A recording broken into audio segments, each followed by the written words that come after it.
घातलेल्या जिल्हा परिषद पंचायत समिती निवडणुकीच्या प्रचार दौऱ्याच्या निमित्तानं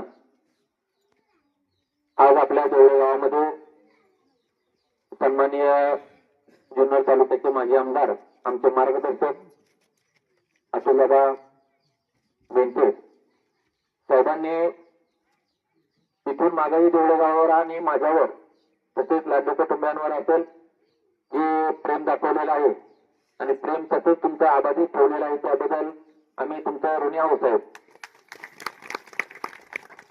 खरं सांगायचं म्हणलं तर लांडे साहेब जिल्हा परिषदच्या या गटामध्ये इथून मागे 25 वर्ष काम केलेलं आहे आणि त्यांच्या म्हणण्याप्रमाणे देवळे गाव हे त्यांचं दत्तक गाव घेतलेलं आहे. आजच्या या प्रचार दौऱ्याच्या निमित्तानं गेले काही दिवस आमची भगिनी प्रचार करत होती. मागच्या वेळेस तिथं येऊन गेली, परंतु माझ्या काही वैयक्तिक अडचणी असतील किंवा घरगुती काही चाललेली कामं असतील यामुळे प्रचार दौऱ्यामध्ये मला तसं विरोधीने सहभाग घेता आला नाही. परंतु नक्की एक उद्यापासून किंवा खरं म्हणलं तर आजपासूनच मी प्रचार दौऱ्यामध्ये तसा सक्रिय सहभाग असेलच.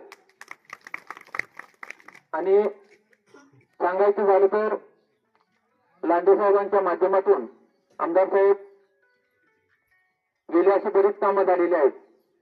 तर त्यामध्ये आमच्या याच गावठाणामध्ये आम्हालाच बसायला कार्यालय नव्हतं, तर तेच ग्रामपंचायतचं कार्यालय लांडे साहेबांच्या माध्यमातूनच आहे.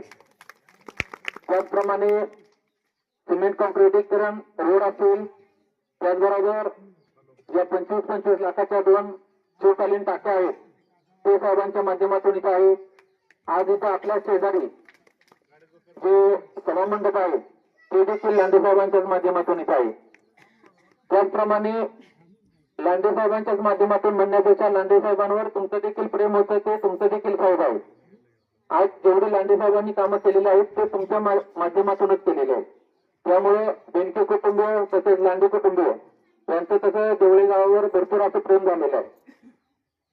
आणि चिंचेची वाडी या ठिकाणी जर म्हटलं तर आपली तवा वस्ती म्हणून एक छोटीशी आपली वस्ती आहे. तिथं लांडे साहेबांनी म्हणजे अजून जायला तसा रोड नाहीये, परंतु स्वतःच्या खर्चातून का होईना परंतु तिथं आज 2 व्हीलर जाते. स्वतःच्या खर्चातून जेसीबी लावून आपण तिथं लांडे साहेबांच्या माध्यमातून रोड बनवलेला आहे. तसेच काळ भैरवनाथाचा रोड त्यांनी म्हणजे रोडवर निधी पडायच्या आधीच रोड बनवून टाकलेला आहे. तर त्याचं सांगायचं असं की भैरवनाथाच्या सप्त्यामध्ये त्यावेळेस कदाचित मी लहान असेल या भागामध्ये तसा मी हे नव्हतं कोल्हापूरला शिक्षणाला असल्यामुळे, तर सप्त्यामध्ये अशी घटना झाली होती की एक महाराज होते त्यांनी कालेच्या कीर्तनामध्ये सांगितलं होतं की पुढच्या वर्षी सप्ताह यायच्या आतमध्ये जर इथे रोड बनवला तर मी फुकट कीर्तन करेन. साहेबांनी रोड बनवला मात्र कीर्तन काय अजून फुकट झालेलं नाही. तर एक गोष्ट अशी आहे की लांडे साहेब शब्द देतात तो शब्द पाळतात.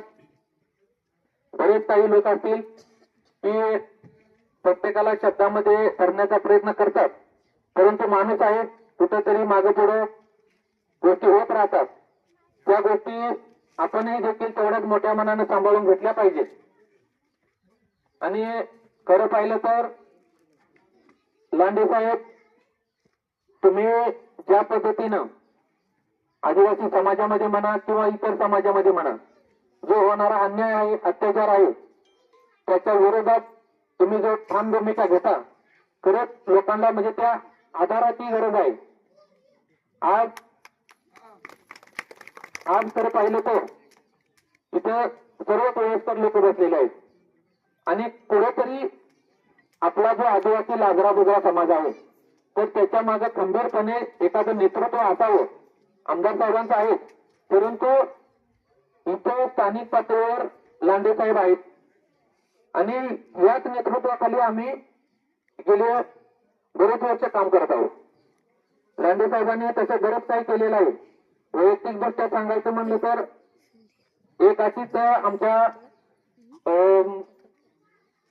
चव्हाळवाडीचे काही आमचे लोक होते त्यांच्यावर केस झाली होती. आपण मला वाटतं ईदच्या दरम्यान आपण आमदार साहेब भेटलो होतो जुन्नरमध्ये. तर रात्री 2 वाजेपर्यंत तुमच्या लक्षात आहे की नाही मला सांगता येणार नाही, पण 2 वाजेपर्यंत लांडे साहेब आणि तुम्ही त्याच केसच्या संदर्भात आपण हेलपाटे मारत होतो. परंतु जी गोष्ट आपल्याला अनुभव आलाय, ज्या गोष्टीतून आपण शिकलो त्या गोष्टीला आणि ज्यांनी आपल्याला सहकार्य केलंय ही गोष्ट कधी आपण विसरली नाही पाहिजे. आणि त्याच गोष्टीचा आम्हा देवळे ग्रामस्थांना अभिमान आहे की जो आपण शब्द दिला तो आम्ही मानला.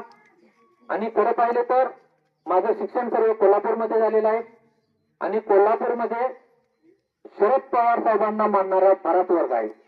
त्याचप्रमाणे अजित पवार साहेबांना देखील मानणारा बराच वर्ग आहे.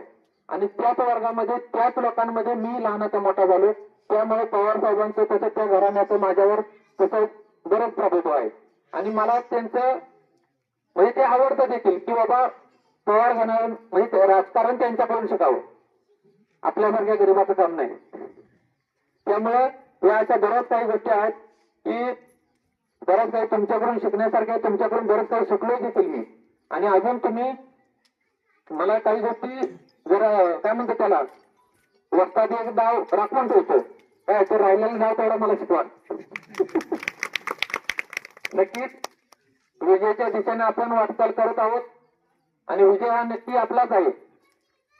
तर मला सांगायला आनंद होतो देवळाला साहेब, देवळानं तुमच्या वरती देखील आणि लांडे साहेबांवरती देखील भरपूर प्रेम केलेलं आहे. देवळामधून 100% लीड राहणार तुम्हाला. मी इथून मागे देखील माझ्या मुलीच्या वाढदिवसाच्या दिवशी साहेब माईताईंचा प्रचाराचा नारळ फोडलेला आहे. मला वाटतं 4 वर्ष होऊन गेली त्या गोष्टीला. सगळ्यात पहिला नारळ आपल्या तिथं फुटलेला आहे. तर दिलेले शब्द कधी खाली पडू देणार नाही. मतपेटीतून दिसेल आणि भरघोस मताने दिसेल. तर धन्यवाद साहेब.